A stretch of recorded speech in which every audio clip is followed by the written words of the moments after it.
ایک بار حضور اکرم صلی اللہ تعالی علیہ وسلم مسجد نبوی سے باہر نکل کر جا رہے ہیں۔ توجہ میرے عزیزو، اخلاق کہاں دکھانے چاہیے اور ہماری بات چیت کے انداز ہمیں کہاں ہونا چاہیے میں آپ کو بتاؤں۔ حضور تشریف لے کر جا رہے ہیں، صحابہ اکرام کھڑے تھے حضور کے اطراف۔ مدینہ طیبہ کی ایک بوڑھی خاتون جس کا ذہنی توازن کھویا ہوا ہے، یعنی وہ دماغی طور پر ڈسیبل ہے، اور وہ آئی جا رہی تھی۔ لوگ جب بھی اس کو دیکھتے راستہ کاٹ لیتے، وہ جس کو بھی پکڑتی تھی سنانا شروع کرتی تھی، جو منہ میں آئے بکنے لگ جائے، اور لوگوں کو تنگی محسوس ہونے لگتی۔ صحابہ نے دیکھا کہ یہ عورت آ رہی ہے، حضور کی طرف آ رہی ہے، سب نے حضور صلی اللہ علیہ وسلم کو گھیر لیا، اس کا راستہ روکنے کے لیے۔ اب آئے گی اور نبی کریم صلی اللہ علیہ وسلم کے پاس اگر زبان درازی کرنے لگ جائے، پاگل عورت ہے، اور بک بک کرنے لگ جائے، حضور پاک صلی اللہ علیہ وسلم کے ادب میں کہیں کمی نہ آ جائے۔ صحابہ کا یہ ہمیشہ اہتمام رہتا۔ حضور اکرم صلی اللہ علیہ وسلم نے دیکھا تو صحابہ سے کہا، ہٹ جاؤ، اس کو آنے دو، ہٹ جاؤ، اس کا راستہ چھوڑ دو۔ صحابہ نے کہا، یا رسول اللہ صلی اللہ علیہ وسلم، اس کا ذہنی توازن ٹھیک نہیں ہے، دماغی طور پر وہ عورت ٹھیک نہیں ہے، وہ آئے گی اور لمبی باتیں کرتی ہے، لا یعنی باتیں کرتی ہے، کہیں آپ کی شان پاک میں کوئی گستاخی نہ ہو جائے۔ صحابہ روک رہے تھے، حضور پاک صلی اللہ علیہ وسلم نے سختی سے فرمایا، ارشاد فرمایا، ہٹ جاؤ، اس کا راستہ چھوڑ دو، مجھے پتا ہے پورے مدینے میں اس کی کوئی نہیں سنتا، میں بھی نہ سنوں تو کس کو سنائے گی؟ اگر میں بھی نہ سنوں تو وہ کس کو سنائے گی؟ یہ میرے مصطفیٰ کریم صلی اللہ تعالی علیہ وسلم کے دربار عالی جاہ کی وہ بلند اخلاق کریمانہ کی ایک مثال ہے، جس کو خود میرے آقا نے فرمایا، بعثت لأتمم مکارم الاخلاق۔ عزیزان اکرام وقار، لوگوں کے آج حالات ایسے ہیں کہ اچھے لوگوں کے ساتھ اخلاق الگ دکھائے جاتے ہیں، چھوٹے لوگوں کے ساتھ اخلاق الگ دکھائے جاتے ہیں۔ سٹیٹس کا آدمی ہو تو اس کے ساتھ ملنے کے طریقے الگ ہیں، اور غریب کوئی آ جائے، فقیر کوئی آ جائے تو اس سے ملنے کا انداز الگ ہو جائے۔ یہ نہ ہو، یہ ہم سب کے لیے نصیحت ہے۔ اسی ممبئی کی سرزمین پر میں آپ کو بتاؤں، ایک ماہم شریف میں بزرگ حاجی صاحب ہوا کرتے تھے، آج سے تقریباً 10-12 سال پہلے کی۔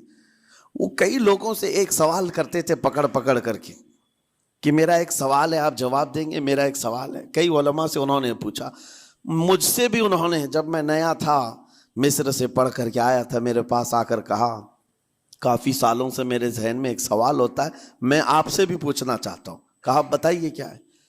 کہا، میں حضور سرکار مجاہد ملت رحمت اللہ علیہ کا مرید ہوں، علامہ حبیب الرحمن مجاہد ملت، رئیس اعظم اڑیسہ، جن کے خدمات جلیلہ آج ہو سکتا ہے نئی جنریشن کو نہ معلوم ہو، ان کا لقب ہے مجاہد ملت، جنہوں نے سنیت کی بقا کے لیے اپنا تن من دھن سب قربان کیا تھا۔ وہ مجاہد ملت عظیم بزرگ ولی کامل ہے۔ یہ حاجی صاحب کہتے ہیں کہ میں ایک نارمل آدمی تھا، کڑیا تھا، یعنی گھر بنانے کا کام کرتا تھا۔ جب وہ ممبئی تشریف لاتے تو دوڑ کر کے ہر جگہ سے لوگ ملنے آتے، میں بھی گیا تھا، اور اس وقت میں جوان تھا۔ حضور مجاہد ملت رحمت اللہ علیہ کی بات وہ بتا رہے ہیں کہ لوگ لائن لگا کر کے مصافحہ کر رہے تھے، مل رہے تھے۔ جب مل رہے تھے تو پھر میرا نمبر آیا، میں ملنے کے لیے گیا۔ بزرگوں کے سب ہاتھ چومتے ہیں، یہ ہمارے سنیوں کے طریقے ہیں، ادب۔ علماء ذوی الاحترام کے ہاتھوں کا بوسہ لینا یہ مستحسن ہے، یہ ہمارے آداب میں سے، معمولات اہل سنت میں سے۔ تو جب سب لوگ ان کے دست بوسی کر رہے تھے، ہاتھ چوم رہے تھے، میں بھی قریب گیا، اور جب میرا نمبر آیا، میں ہاتھ چومنے کے لیے گیا تو انہوں نے میرا ہاتھ لے کر خود ہی چوم لیا۔ وہ بزرگ عالی جاہ ولی کامل جن کو دنیا مجاہد ملت کہتی ہے، میرا ہاتھ انہوں نے چوم لیا، اور میرے اندر ایسی پشیمانی تھی کہ میں کیا کروں سمجھ میں نہیں آیا۔ میں ایک معمولی سا کڑیا، اور کہاں ان کا مقام, کہاں میرا. تو اس کے بعد وہ اس بے چینی میں رہتے تھے کہ ایسا کیوں کیا, ایسا کیوں کیا, کیونکہ پوچھنے کا موقع ہی نہیں ملا. ایک بزرگ تھے, انہی کے خلیفہ تھے, حضور مجاہد ملت کے. انہوں نے اس کا جواب دیا. میرے عزیزو, کیا بہترین جواب تھا. حضرت مجاہد ملت رحمۃ اللہ تعالی علیہ یہ چاہتے تھے کہ ہزاروں لوگ ہماری تعظیم کرتے ہیں تو کہیں ہمارے دماغ میں بادشاہت کا خیال نہ آئے, ہم غریب اور فقیر کا ہاتھ چوم کر اپنے نفس کی مخالفت بھی کرتے ہیں.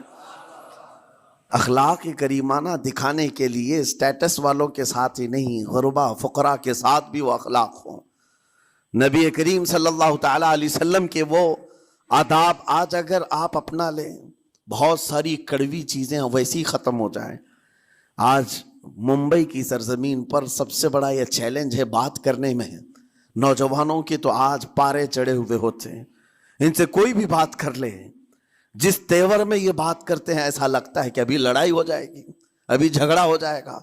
اس کی عادت سی بن گئی ہے. آپ کو پتا ہے فرمایا گیا, عربی کا قول ہے, جراحت السنان لها التیام ولا یلتام ما جرح اللسان. تلوار سے, چاقو سے دیا ہوا زخم سوکھ سکتا ہے, زبان سے دیا ہوا زخم کبھی نہیں سوکھتا.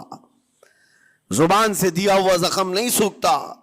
بولنے سے پہلے 1000 بار اس بات کو خیال ہونا چاہیے کہ میں جس کو بول رہا ہوں کہیں اس کا دل چھلنی تو نہیں ہو جائے.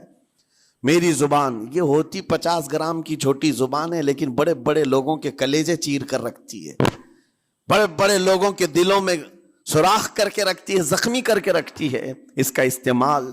اسی لیے روایت میں ملتا ہے کہ جب انسان صبح کرتا ہے تو سارے اعضاء, ہاتھ پیر آنکھ کان ناک, سارے اعضاء سب سے پہلے زبان سے یہ عرض کرتے ہیں, اس کی پناہ مانگتے ہیں, کہتے ہیں آج تو صحیح سلامت رہے گی تو ہم سب صحیح سلامت رہیں گے, اور اگر تو پھسل گئی تو عذاب ہم پر بھی ہوگا. زبان بولتی ہے, مار کسی اور کو پڑتی ہے.